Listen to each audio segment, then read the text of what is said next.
hermanos, mucho gusto de estar con ustedes en esta oportunidad. Permítanme leer un texto de la palabra de Dios que se encuentra en Colosenses capítulo 1, versículos 15 al 17. Dice así la palabra de Dios: Cristo es la imagen del Dios invisible, el primogénito de todo lo creado. Dios ha creado en él todas las cosas.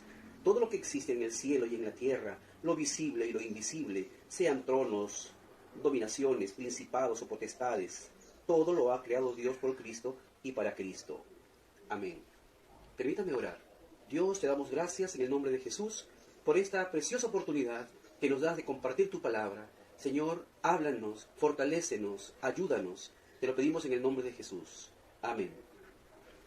En esta oportunidad, hermanos, quisiera compartirles sobre la grandeza y la soberanía de Jesucristo. El apóstol Pablo estaba encarcelado en Roma, esperando su pronto sacrificio. Él sabía que le quedaba poco tiempo. Como había compartido la palabra de Dios en varios lugares, así recibía visitantes, hermanos de diferentes iglesias que lo iban a ver, y en esta oportunidad él escribe a los hermanos de Colosas, a los colosenses, porque había recibido la visita de algunos hermanos de Colosas y ellos le habían informado que los hermanos en la iglesia de Colosas estaban padeciendo algunas dificultades. Las dificultades que ellos atravesaban eran básicamente doctrinales, porque los creyentes de Colosas eran personas no judías, sino más bien gentiles. Y cuando un gentil, o un judío, o cualquier persona se convierte a Cristo, hay un proceso de adecuación a su vida. Así, estos gentiles trajeron a su fe, a su práctica religiosa, sus pensamientos, su filosofía, y como que había un sincretismo, una mezcla. Es como hoy, aquí en el Perú, si un católico se convierte al Señor, entonces empezará un proceso de conversión mental, intelectual, escritural. Así, para que entienda un católico que debe abandonar la idolatría, le costará un poco. Así, a una persona que ha sido pecadora, un bebedor, un violento, le costará al principio adecuarse a los principios de Dios. Así, en Colosas, habían ingresado algunas personas que eran intelectuales y que ellos entendían la vida teológica como un concepto medio extraño. Jesucristo no era el Dios para ellos, porque ellos tenían un concepto platónico. El concepto platónico era que había dos mundos: el mundo de las ideas, el mundo del espíritu, que era santo, y el mundo terrenal, que era profano.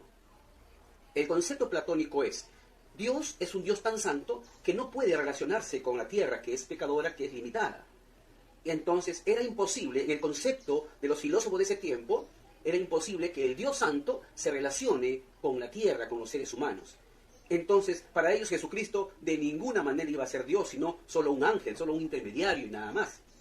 Ese problema tenían en Colosenses, los hermanos de Colosas. Y es por eso que el apóstol Pablo, para dirimir esta controversia, este problema, escribe el texto que hemos leído, que en otra versión dice lo siguiente: porque en él, o sea en Jesucristo, fueron creadas todas las cosas, las que hay en los cielos, las que hay en la tierra, visibles e invisibles, sean tronos, sean dominios, sean principados, sean potestades. Todo fue creado por medio de él y para él. Y él es antes de todas las cosas, y todas las cosas en él subsisten. Con estos versículos, que son 3, el apóstol precisa la cristología, la deidad de Jesucristo, la preexistencia del Señor, como que si Dios fuera el creador de todas las cosas, el que sostiene todo el universo. Y de esa manera él aclara la cristología en los hermanos de Colosas, y también para nosotros. En esta oportunidad quisiera solamente mencionar una parte, la parte que dice: porque en él fueron creadas todas las cosas. La palabra en él. La palabra en es una preposición, que significa preposición de lugar. Y cuando la palabra del Señor dice que en él fueron creadas todas las cosas, se está refiriendo a 3 cosas de manera especial. De que el Señor, en su voluntad, creó todas las cosas. Él no pidió permiso a nadie, no hubo un consenso de un grupo de personas, sino él, de su propia voluntad, deseo, de manera inconsulta, autónoma, creó el universo. En él fueron creadas todas las cosas, por su pura voluntad y deseo de hacerlo. Dice la palabra de Dios en Efesios 1:5, él de su propia voluntad creó todas las cosas. Y en Efesios menciona que en su propia voluntad eligió a los creyentes. Él ha elegido a los creyentes para que sean sus hijos. No ha elegido a todas las personas para que sean sus hijos. Él ha escogido a algunos de su propia voluntad. Así que si tú eres creyente, yo soy creyente, Él, de su propia voluntad, nos ha escogido. No que haya algo bueno en nosotros, sino que Él de su propia voluntad nos ha escogido. Así como creó el mundo de su propia voluntad, también nos ha escogido de su propia voluntad. La palabra en Él también significa que en su poder ha creado todas las cosas. Aquí vemos a Jesucristo como el ser todopoderoso que ha creado el universo. Él es la causa primera de todas las cosas. Esto para explicar la ley de la causalidad. La ley de la causalidad es una ley física que menciona y dice que todas las cosas son efectos de algo que lo ha causado. Así, todas las cosas son efectos de una causa. Y cuando uno empieza a concatenar dónde empezó todo, entonces los filósofos y los científicos dicen, habrá una causa primera desconocida que ha creado y ha ordenado todas las cosas. Entonces para Pablo, y no solamente aquí en este texto, sino en Juan, también menciona que es el Verbo.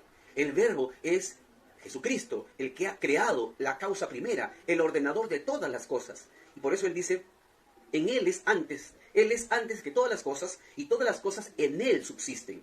Quiere decir que no solamente Él ha creado las cosas, sino que Él ha establecido leyes para que esas leyes se cumplan y podamos nosotros vivir de una manera sostenida. Él tiene control del sol, de la luna, de los mares, de los vientos, etc. Él sostiene todas las cosas. Y también en significa en sus planes. Todo hecho histórico en el devenir del tiempo son hechos que están registrados en la línea del tiempo de Dios. Aquí yo quisiera finalizar y precisar lo que acabo de mencionar.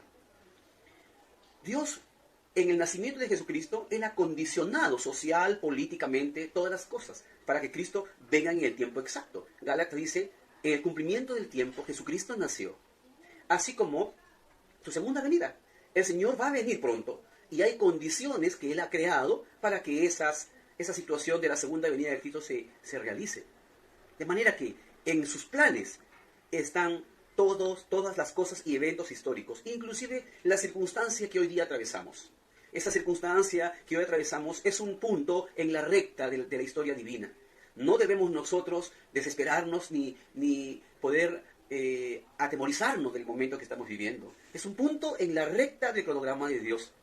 Vendrán muchas cosas más en el futuro, pero nada de eso escapa al control de Dios. Confiar en el Señor entonces es una esperanza nuestra. El confiar en el Señor debe ser más bien para nosotros una necesidad. Y esta oportunidad quería solo mencionar este concepto de en Él, sus planes, en su poder, en su voluntad. Entonces, cuando uno está en la voluntad de Dios y vive en la voluntad de Dios, tenemos esa paz y ese gozo y esa confianza. Que pasen las circunstancias que pasen, en las manos de Dios Todopoderoso y en su gran voluntad estamos. Eso es lo que quería mencionar en esta oportunidad. Que Dios te bendiga, recibe un abrazo de mi parte. Bendiciones.